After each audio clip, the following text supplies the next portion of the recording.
Starting off international news, the Chief Executive Officer of Sri Lanka Cricket, Ajit Jayasekara, says that Charit Senanayake has not been removed from the post of manager of the Sri Lanka cricket team.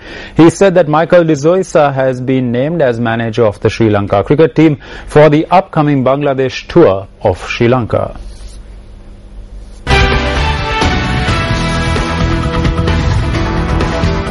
The Chief Executive Officer of Sri Lanka Cricket, Ajit Jayasekara, said that Michael de Zoisa was named as manager of the Sri Lanka cricket team for the Bangladesh tour of Sri Lanka, as the executive committee was not satisfied with the work of Charit Senanayake as manager. Although there are 23 to 24 members in the executive committee, there are 3 or 4 members who control it. They pick their favourites. They would not allow a person who they dislike to enter the office. That is what happens inside Sri Lanka cricket. Their intention is to hold on to the positions until they die. Therefore, they will go behind various people in order to remain in their positions. It is hard to believe that cricket will develop. Manager of Sri Lanka Cricket, Charit Senanayake, says that he was not officially informed by Sri Lanka Cricket about the change in position of manager. Incidentally, Charit Senanayake's contract terminates on the 31st of March. Meanwhile, Michael de Zoisa says that he cannot make an official statement about his appointment as the team manager for the upcoming Bangladesh tour of Sri Lanka. However, he said that the conditions of the appointment will be taken into consideration before making a decision tomorrow. Michael de Zoisa contested for the position of Secretary of Sri Lanka Cricket from Tilanga Sumatipala's group. Zoisa withdrew from the elections at the last moment based on a collective decision. Prior to the elections, Michael de Zoisa made this statement regarding the election process.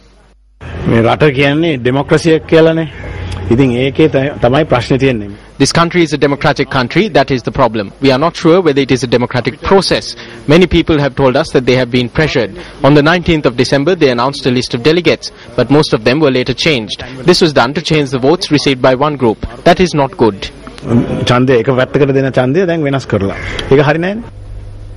You're watching news. First up next is Action TV.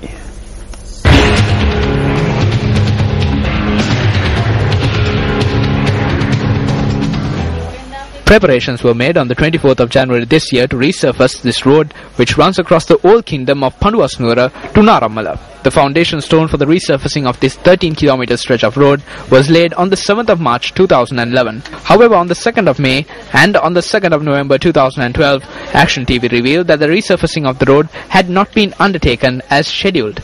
On the 24th of January, plans were made to resurface only 2 kilometers of the 13-kilometer stretch of road. In this instance, the contractor had resurfaced 800 meters of the 2-kilometer stretch and then abandoned the project. We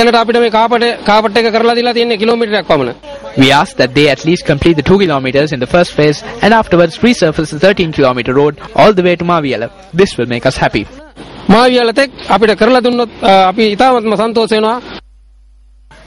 The individual who laid the foundation stone for the road on the 7th of March 2011 also laid foundation stones for 4 other roads. The first of which is the stretch of road from Kotavera to Inginimitia. The second stretch of road runs from Nabadeva to Girigulla. The road from Vitikulia to Nugavela is the third of the 5 roads which the foundation stone was laid on the same day but are yet to be resurfaced. At the same time, those who use the stretch of road from Akkaravatta to Nagollagama, for which the foundation stone was also laid on the 7th of March 2011, wonder as to when the road will be resurfaced. We cannot say how many more years this will take. When they do such things, people are severely inconvenienced. We cannot even use the road because they have broken it up and have spread rocks all over it. When the foundation stones were laid for these 5 roads, which are located in 5 separate electorates in the Kurunegala district, the date had been set for provincial council elections and campaigning had commenced. Half the term of the public representatives elected to these 5 electorates from that election has now passed. Thereby is the wonder in this instance the fact that only 800 meters of one road has been resurfaced. Chief Minister of the Northwestern Province, this one is over to you.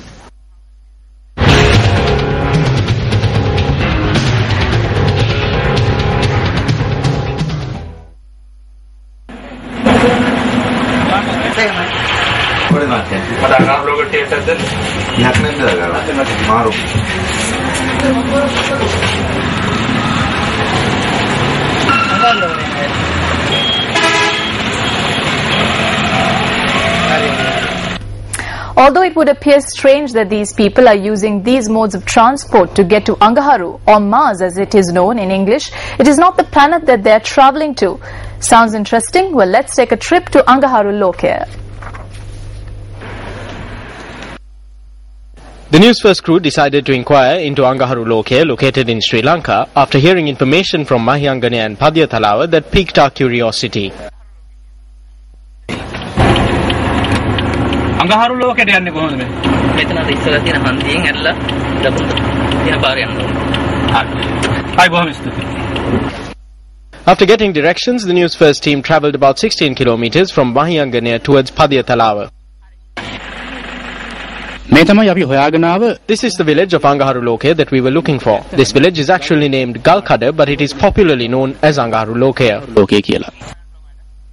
While about 100 families currently reside in this village, which is landlocked by several mountain ranges, the villagers believe that people began settling here about 60 to 70 years ago. ඇයි මේ අඟහරු ලෝකය කියන්නේ මේ ගමට? We came here in 1984. When we came here too, it was called Angaharu Lokaya.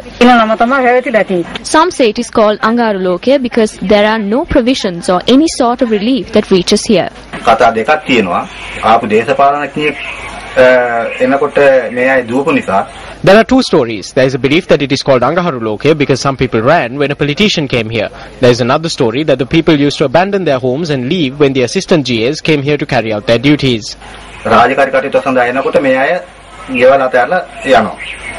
ඉතින් මේක නිසා අඟහරු ලෝකේ අඟහරුයි කියන කතාව කිව්වයි කියලා විවහාරය එනවා.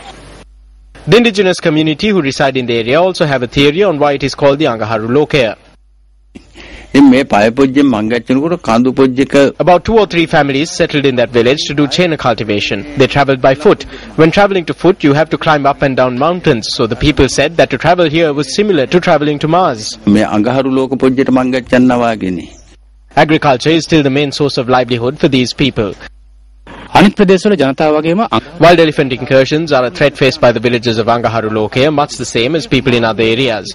Elephants from the Maduroya reserve cross the electric fence and encroach on the Angaharu Lokaya village. Although electric fences have been constructed, this is the situation today. The electric fence that is being constructed around the reserve to protect these villages has been inactive for some time. Every year cultivations are destroyed by wild elephants. The elephants come by 8 or 9. Although elephant fences have been put up, the elephants break these fences. About 7,000 agrarian families have been affected by wild elephants. Although these elephant fences have been put up, they have not met our expectations or the government expectations. They always give us the same story, that they will fix it. Will the authorities be able to provide a solution to the wild elephant problem in Angaharu Lokaya? Before wrapping up the news, according to the Central Bank of Sri Lanka's External Sector Performance Report for 2012 issued today, the country's export earnings reduced by 7.4% in 2012 year-on-year. While Sri Lanka's total export revenue was $9.7 billion in 2012, this figure was $10.5 billion in 2011. Revenue from agricultural exports, including tea, reduced by 7.8%. Agricultural export revenue, which was $2,527 million in 2011, declined to $2,331 million in 2012. Earnings from industrial exports, including apparel, also declined by 7.8% in 2012. However, the central bank data analysis shows a significant 86.4% increase in mineral exports last year. While import expenditure decreased by 5.8% in 2012, expenditure on imported consumer products decreased by 18%. Import expenditure on transport equipment, including vehicles, decreased by 6.8% in 2012. Accordingly, there has been some decrease in the trade deficit in 2012 when compared to 2011. Meanwhile, earnings from foreign remittances increased by 16.3% in 2012. However, 2012 also saw a decline of 9.4% in foreign direct investment. And with that, we wrap up this edition of your Primetime News Bulletin. Thanks a lot for joining us. I'm Shane Silva. And I'm Mahina Bongzo. Take care and good night.